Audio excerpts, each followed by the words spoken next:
अस्सलाम वालेकुम sir, my name is Amir Hamza. मेरा प्रोडक्ट लेदर बेल्ट है और इसकी टारगेट मार्केट हमारी students, office employees, gift buyers हैं।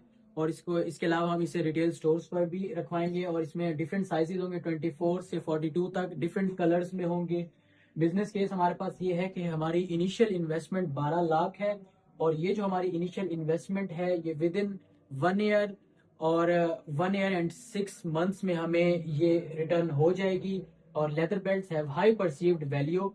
और पाकिस्तान की जो मार्केट है 2025 के अकॉर्डिंग तकरीबन 310 मिलियन है। सो दैट्स वाई मैंने ये प्रोडक्ट चूज किया है। आइटम्स में हमारे पास सेलिंग प्राइस हम 1800 रखेंगे और इसके अलावा मंथली फोरकास्ट हमारी 2000 बेल्ट्स है।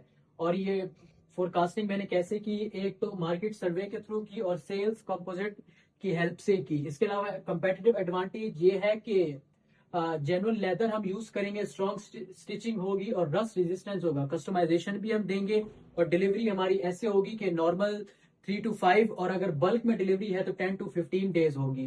प्रोजेक्ट चार्टर में मैंने हमारा प्रोजेक्ट नेम लेदर बेल्ट्स है और आईडी लिखी है और start date and end date लिखी है हमने।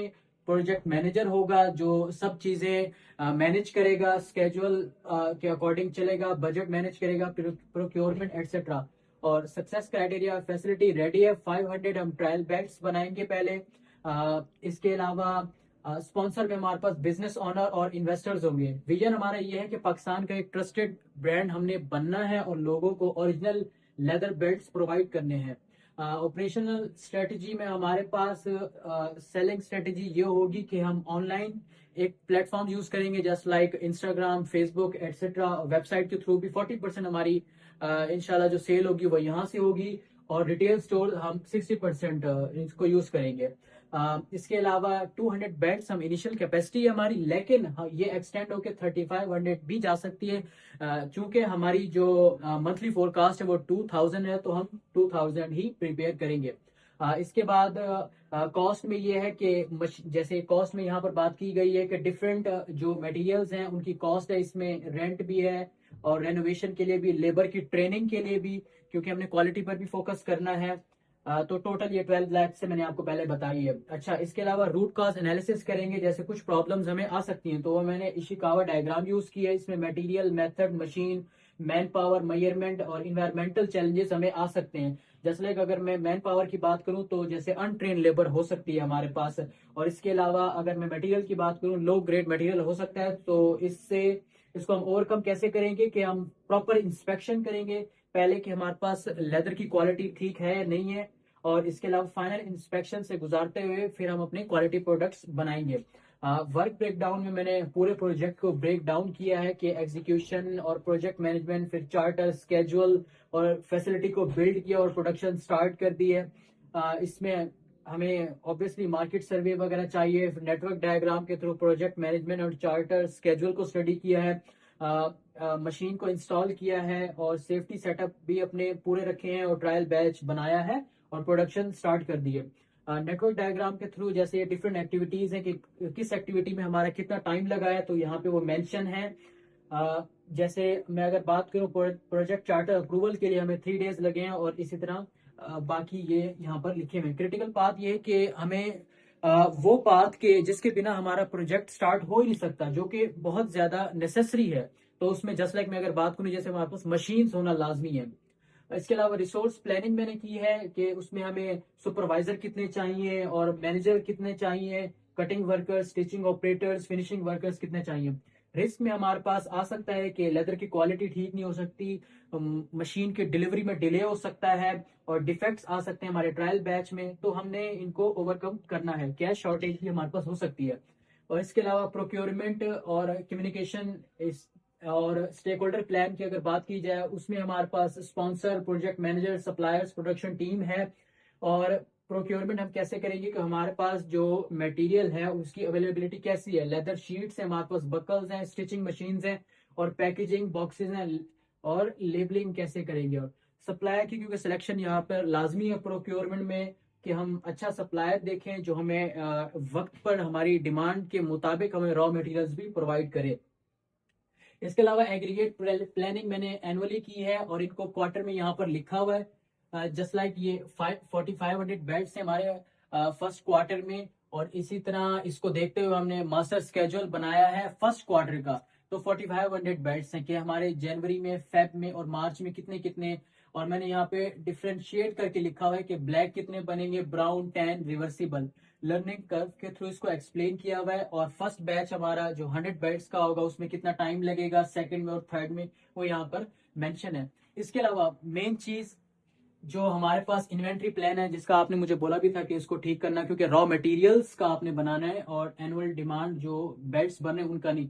तो जो रॉ मटेरियल है हमारे पास 12,000 kg है, और ये लेदर की बात कर रहा हूं मैं, ठीक है ना। इसमें हमारे पास एस हमारे पास 1000 है, एच हमारे पास 60 है। जब हम ईओ क्यू का फॉर्मूला लगाते हैं 2ds डिवाइडेड बाय एच, और इसका स्केयर रूट जब लेते हैं और वैल्यूज पुट करने के बाद हमारे पास 632 kg EOQ आता है हमारे पास। मतलब ये हमारे पास मटेरियल जो मैं लेदर की बात कर रहा हूँ ये वो है, ठीक है ना।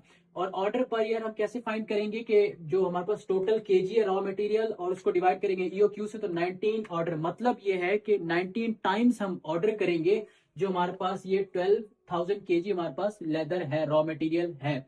डेली डिमांड हमारी ये है कि 40 kg हमारा यूटिलाइज होगा, और मैंने ये इसको इस तरह से लिखा है कि जो हमारे पास वर्किंग डेज होते हैं उसको उसके मुताबिक मैंने इसको किया है। लीड टाइम हमारे पास 5, सेफ्टी स्टॉक हमारे पास 200 kg होंगे, तो रीऑर्डर पॉइंट हमारे पास 400 आ गया। इसको मैंने इस ग्राफ के थ्रू भी एक्सप्लेन किया है।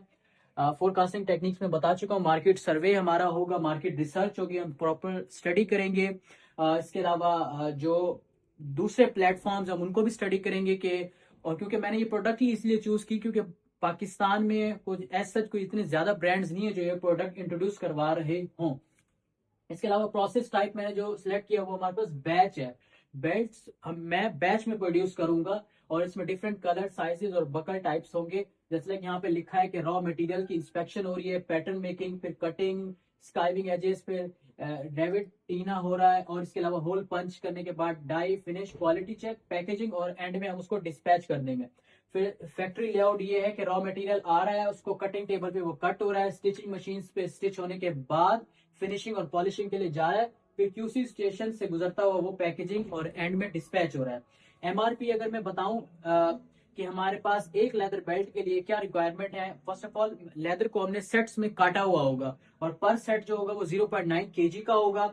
तो उसके अकॉर्डिंग मैंने यहाँ लिखा हुआ है कि बकल एक यूज होगी, थ्रेड हमारे पास एक यूज होगी, राइवेट्स एक, लेकिन हम दो भी कर सकते हैं क्योंकि वो कस्टमाइजेशन पर डिपेंड करता है कि कस्टमर किस तरह की कस्टमाइजेशन चाहता है। और बॉक्सेस एक क्योंकि हमने उसको उसकी पैकिंग भी करनी है।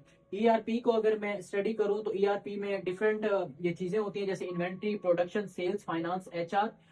जस्ट लाइक अगर मैं इन्वेंट्री का बताऊं तो इसमें हम ट्रैक करते हैं हमारे पास स्टॉक लेवल्स कितने, प्रोडक्शन में हम अपनी डेली आउटपुट को मॉनिटर करते हैं, सेल्स में जो हमारे पास ऑर्डर है उनको हम रिकॉर्ड करते हैं, फाइनेंस में कॉस्ट और प्रॉफिट्स, और मैनेज करते हैं प्रोक्योरमेंट सप्लायर्स में। और सप्लाई चेन हमारे पास ये है कि मैंने सियालकोट ही लोकेशन इस वजह से चूज की क्योंकि वहां पे हमें स्किल्ड लेबर मिल जाएगी, क्योंकि ऑलरेडी वो पहले से एक इंडस्ट्रियल हब है।